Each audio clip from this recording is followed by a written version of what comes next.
बिस्मिल्लाहिर्रहमानिर्रहीम। Chapter number 2 है हमारे पास, पेज नंबर 29 पे ज्योमेट्री।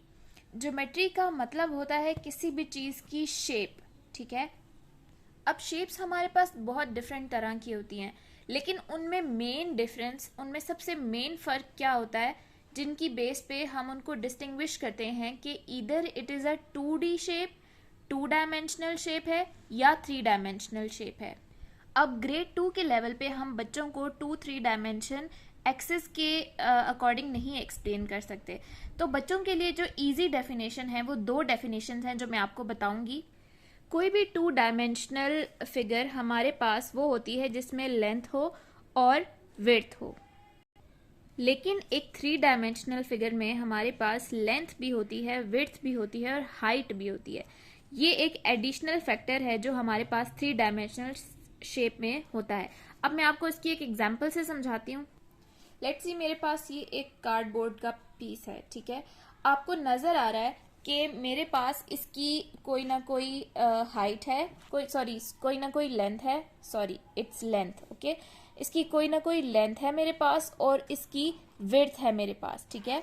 इसमें और कोई तीसरी चीज नहीं है, it's completely based upon length and width. जबकि अगर मैं ये डस्टर, जैसे मैं आपको दिखाती हूँ, तो अब इस डस्टर में मेरे पास ये इसकी लेंथ है, ये इसकी विड्थ है, जबकि ये इसकी हाइट है।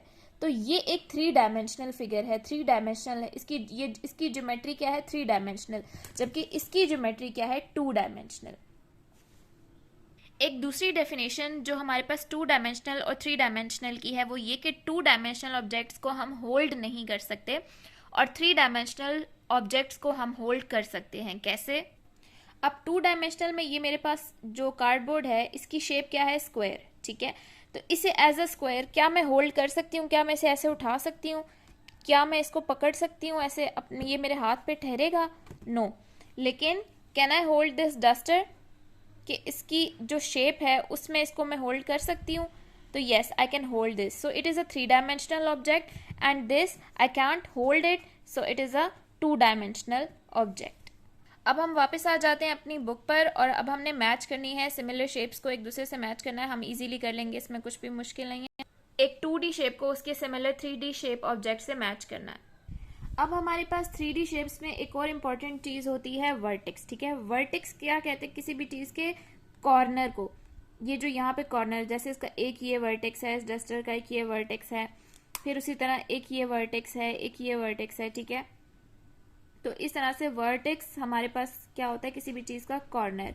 और अगर अब इस डस्टर में एक से ज्यादा कॉर्नर्स हैं तो हम उसको कहेंगे वर्टिसेस, ठीक है। प्लूरल में जब हम यूज करते हैं तो वर्टिसेस का वर्ड यूज करते हैं।